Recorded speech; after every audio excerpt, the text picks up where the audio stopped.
오늘도 이 신근 TV에 오신 여러분을 기쁨으로 환영하며 감사의 말씀을 드립니다. 오늘도 신학 진단을 해 보겠습니다. 제목은 마구잡이 이단 심판, 이제는 제발 멈춰라 입니다. 우리가 잘 알듯이 교회의 역사는 종교 박해와 함께 이단 재판으로 얼룩져 있다.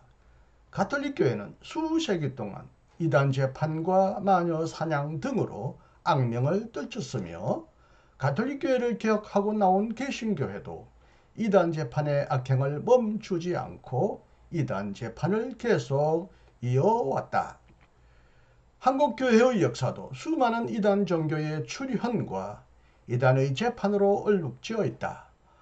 한국은 세계에서 가장 큰 대형 교회를 자랑할 뿐만 아니라 이와 더불어 세계에서 역시 가장 많은 자칭 하나님, 자칭 예수, 자칭 메시아, 사이비 교주, 이단 교주를 출현시켰으며, 사회적 불안과 교회의 위기 속에서 이런 현상은 지금도 멈추지 않고 계속 이어오고 있다. 내가 속해 있는 기독교 대한선교교회도 오래전에 존경을 받던 최정원 목사를 이단으로 내몰았으며, 최근에는 이단 사이비 대책위원회가 박영식 교수의 신학에 이단성이 있다고 결의했다.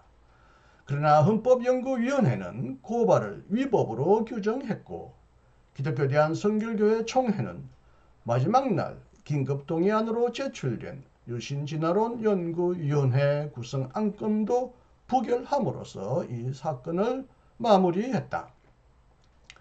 70년 전에 타종교와 대화를 시도한 감리교 신학대학교 변선환 학장과 홍정수 교수를 출교시켰던 감리교회는 최근 동성애를 찬성하거나 동조하는 행위를 범죄로 규정한 대한감리회 장정에 따라서 이동환 목사에게 출교 처분을 내렸으며, 그 이후에 성소수자 축복식에 참석한 여러 목사들도 줄줄이 고소했다. 오늘날 우리는 유튜브에서 20세기의 위대한 신학자 칼 바르트를 이단이라고 비난하는 자들을 보게 되며, 심지어 보수적인 신학 교수들 가운데서는 독일의 현대 신학자들을 이단으로 몰아가는 자들도 적지 않다. 그들은 특히 독일 신학에 대한 몰이해와 편견, 잘못된 해석과 악의적인 왜곡에 근거하여 독일의 현대 신학자들, 예컨대 바르트와 몰트만 등을 위험한 자유주의자와 이단으로 비난한다. 분명히 우리는 올바른 가르침과 잘못된 가르침을 정확히 분별하도록 늘 노력해야 하며, 아무런 가르침을 무분별하게 믿고 무조건 따라서는 안 된다. 예수님도 거짓 선지자들과 노략질하는 이리를 경계하라고 엄격히 가르쳤고, 그의 가르침에 따라서 교회도 지금까지 신앙과 행위만이 아니라 교리에 관해서도 권하고 징계하는 행동을 실행해 왔다. 그러나 예수님은 비판을 받지 않으려거든 남을 함부로 비판하지 말라고 가르쳤고, 가라지를 함부로 뽑지 말라고 가르쳤다. 알곡과 가라지 비유를 통해 천국을 설명한 예수님은 밭에 알곡과 함께 가라지를 함부로 뽑지 말라고 말했다. 왜냐하면 가라지를 뽑으려 하다가 알곡까지 잘못 뽑을 수 있기 때문이다. 이 비유는 세상에는 악인과 의인이 섞여 있지만 남을 마구 판단하고 함부로 제거하려 해서는 안 되며, 심판은 하나님의 영역에 속한다는 점을 가르친다. 내가 가르친 것 외에 다른 복음을 전하는 자는 저주를 받으리라고까지 말하면서 잘못된 가르침을 엄격히 경계하고 배척했던 바울도 우리는 부분적으로 알고 우리의 지식은 온전하지 않으며 온전한 지식이 올 때 비로소 인간의 부족한 지식은 사라질 것이다 라고 가르쳤다. 더기 바울은 겸손한 마음으로 남을 귀하게 여기고 남을 나보다 더 낮게 여기라고 가르쳤다. 그리고 바울은 정통한 지식이 아니라 오직 믿음만으로 살리라 라고 가르쳤다.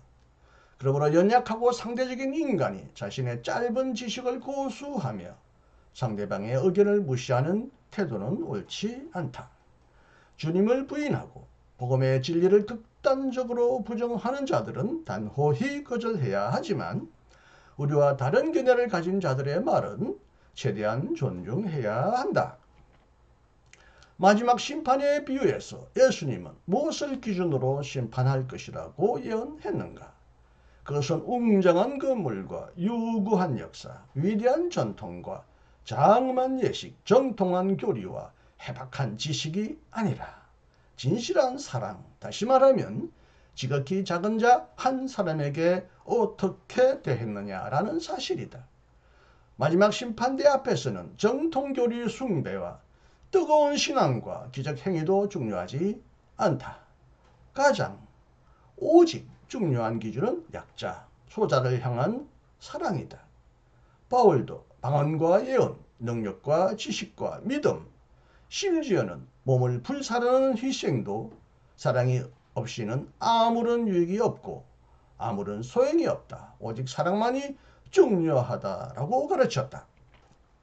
만약 심판의 기준이 정통교리에 있다면 임박한 재림을 기대하고 남자와 여자 간의 위계 관계만이 아니라 성부와 성자 간의 위계 관계, 즉 종속론을 가르친 바울도 오늘의 정통 삼일체 교리의 기준에 따라서는 이단으로 심판을 받아야 하며 인자의 임박한 도래를 예언한 예수님과 예수님의 임박한 재림을 믿었던 루터도 엄격한 판단 잣대에 따라서 빗나간 시한부 종말론자들처럼 이단으로 심판을 받아야 하지 않는가? 지식에 관한 한 종교개혁자들과 베드로와 바울도 심지어는 완전한 인간으로 오신 예수님도 완전했다고 말할 수 있겠는가? 예수도 키가 자라면서 그의 지혜도 자랐다라고 성서는 말하지 않는가? 예수님도 온전한 지식과 지혜를 향해 자라가는 인간의 모범이었다. 그러므로 우리도 예수님처럼 주님을 아는 지식에서 늘 자라가야 하지 않겠는가? 마구잡이 이단 심판, 이제는 제발 멈춰라 라는 제목으로 신학 진단을 해보았습니다. 경청해 주셔서 감사하고요. 다음에 다시 만날 수 있기를 기대하겠습니다. 안녕히 계십시오. 이신근이었습니다.